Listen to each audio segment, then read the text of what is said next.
तब पर एक बार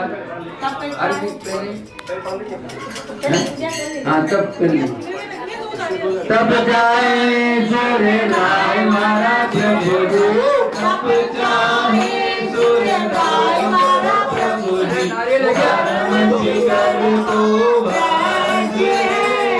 द्वादश विधि सुखदाय मारा प्रभु जी, द्वादश विधि सुखदाय मारा प्रभु जी, क्यों न करे निज शक्ति साम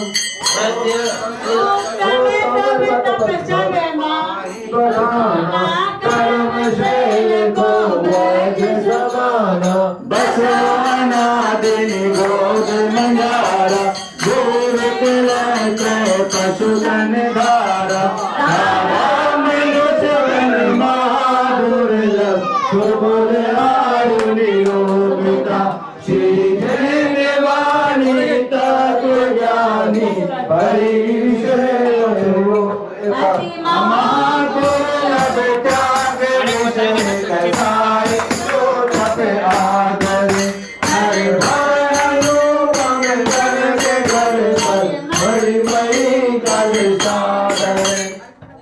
बोलो तप धर्म की। और जैसा कि आप देख रहे हैं दशलक्षण की पूजन में इतनी बढ़िया व्यवस्था आचार्यों ने रखी है। भगवान की वाणी में जो कुछ भी निकला उसके अनुसार आचार्यों ने शास्त्रों की रचना की। और दशलक्षण धर्म मतलब धर्म 10 नहीं है बल्कि एक धर्म के 10 लक्षण है, 10 गुण है, उसके 10 सीढ़ियां हैं मोक्ष पर जाने के लिए, आगे बढ़ने के लिए। हाँ हाँ तो सबसे हेलो हाथ दिला बस होगी। सबसे पहले व्यवस्था रखी आचार्यों ने पंडित जी से लगाइए उत्तम क्षमा की। एक बार दे दो सबको। उत्तम क्षमा क्रोध कसाय को दूर करने से हमारे अंदर आता है क्षमा नाम का गुण। उसके बाद व्यवस्था रखी उत्तम मार्दव, मान कसाय के, अरे सुनिए थोड़ा सा। मान कसाय को नष्ट करने से उत्तम मार्दव गुण प्रकट होता है।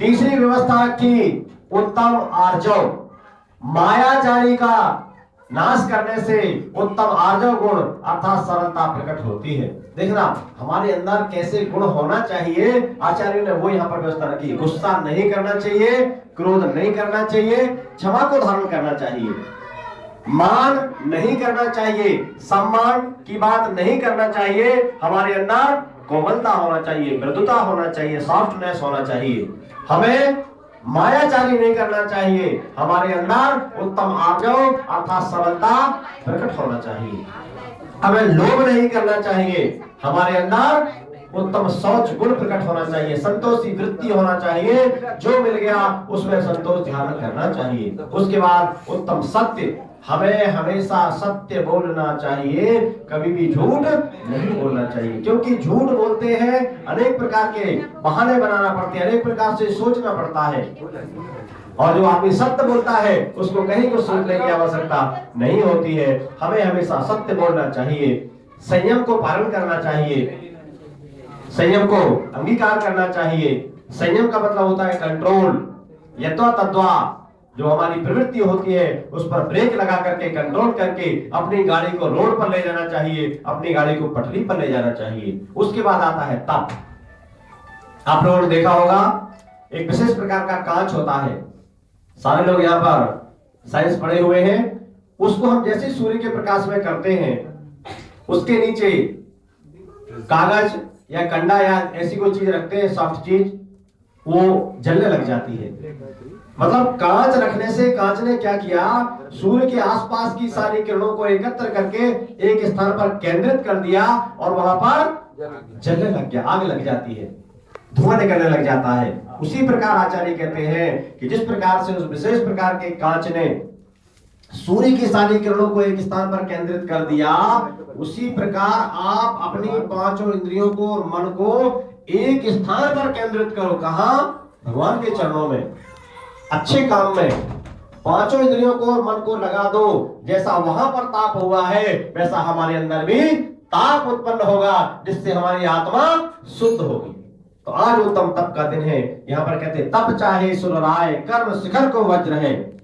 तब स्वर्ग के देवता इंद्र राजा भी चाहते हैं कर्म रूपी पर्वतों को नाश करने के लिए ये वज्र के समान है, ये 12 प्रकार का होता है।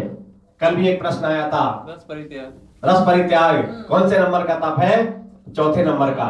ये 12 प्रकार का तप होता है, 6 प्रकार का अभ्यंता और 6 प्रकार का बाह्य। कल का जो केबीजी हुआ वास्तव में बहुत बढ़िया सेटिंग हुई। हमारे दिलीप भाई ने, जितेंद्र भाई ने, जितेंद्र भाई की सारी मेहनत है उसमें, बहुत बढ़िया उन्होंने सेटिंग की। एक बार तालियां बजाएंगे जितेंद्र भाई के लिए।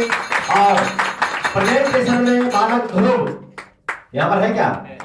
बालक ध्रुव ने बहुत बढ़िया सेटिंग की पाटनी के, और जितेंद्र भाई के निर्देशन में जोरदार ताली बजाएंगे हमारे ध्रुव के लिए भी। और पाटनी जी का तो वास्तव में कह नहीं क्या, मैं उनके सामने बोल रहा हूँ इसलिए नहीं बोल रहा हूँ, मैं जहां भी बोलूंगा वहां इस बात को बोलूंगा कि पाटनी साहब का कोई जवाब नहीं। बहुत बढ़िया प्रेजेंटेशन पाटनी साहब ने, एक बार ताली बजाएंगे जोरदार उनकी भावनाओं के और उनकी मेहनत के लिए। और जो मैनेजमेंट उन्होंने किया है, इतना अच्छा लग रहा